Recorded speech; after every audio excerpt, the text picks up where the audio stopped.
Hello everyone, welcome to our online class. Today we are going to learn a new chapter, Princess September. Once there was a princess. She got a parrot as gift. But one day that parrot died.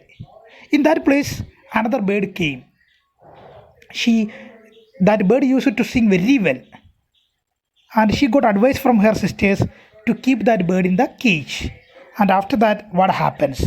Did she keep the bird in that cage, or whether the bird can sing after that? Everything we can see in this chapter. So let's look at the summary of the chapter. The king and queen of Siam had many daughters. The king decided to call them January, February, March, and so on. The youngest was named September. The king used to give gifts on his birthday. One year, he gave a green parrot in a golden cage to each of his daughters. The princesses spent an hour every day in teaching them to talk. And after some time, all the parrots could say, "God save the king" and "Pretty Polly." Then, but one day, Princess September found her parrot lying dead in its golden cage. The princess was very unhappy and she kept crying. After a while, she saw a little bird hop into her room. She wiped her tears and sat up. Then the little bird began to sing, and he sang a beautiful song. After listening to the bird, the little princess stopped crying and quite forgot that she had not eaten supper. That was a very nice song, she sighed. So, new bird came to her room. The little bird asked her, "Would you care to have me in place of your parrot?" The Princess September clapped her hands with delight, and then the little bird hopped on to the end of her bed and sang her to sleep. The next morning, when the princess woke up, the little bird was still there, and he wished her good morning. At breakfast, he ate rice out of her hand, and he had his bath in her saucer. Then he sang so beautifully that the maids of honor were astonished. They had never heard anything like it. The Princess September was very proud and happy. The bird sang very beautifully. So none of the members in that kingdom listened like the songs. Then the princess went through the palace and visited all the princesses. At last she showed the little bird to the king and the queen. They were surprised and delighted. The king said, "This bird sings much better than the parrots." The king also affirmed that he didn't get tired of hearing the parrots say "Pretty Polly," and the parents reminded him of his counselors. On hearing this, the princess became troubled, but the Princess September was very happy. After some days, the princesses, who were feeling very jealous of September, decided to do something. One day, they went to meet her and convinced her that it was wrong of her to allow the bird to fly in and out just as he likes. They asked her where her bird was at that time, and when the princess said that he had gone out to visit his father-in-law, then they told her to put him in a cage when he returns. Only then she could be sure of him. This made the Princess September anxious. By now she had become very attached to the bird, so she really was very disturbed on hearing this. Sisters advised her to keep the bird in the cage. She was very worried because the bird did not return for a very long time. In fact, she started thinking that something must have happened to him. Suddenly she heard a toot toot and she saw the little bird sitting on her shoulder. The princess told the bird that he had been away for a long time. She had become worried about him.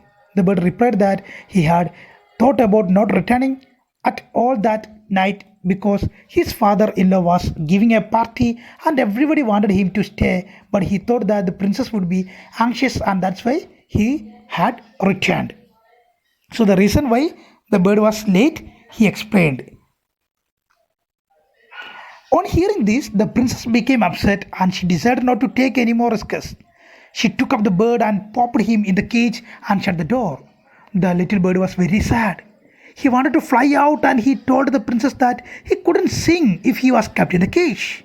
He wanted to see the trees and the lake and the green rice growing in the fields. So the princess kept the bird in the cage and the bird was very sad about that act. The little bird stopped eating and singing. The princess was little anxious at this and asked her sisters what they thought about it. They said that if he was obstinate and died, then she would have got rid of him.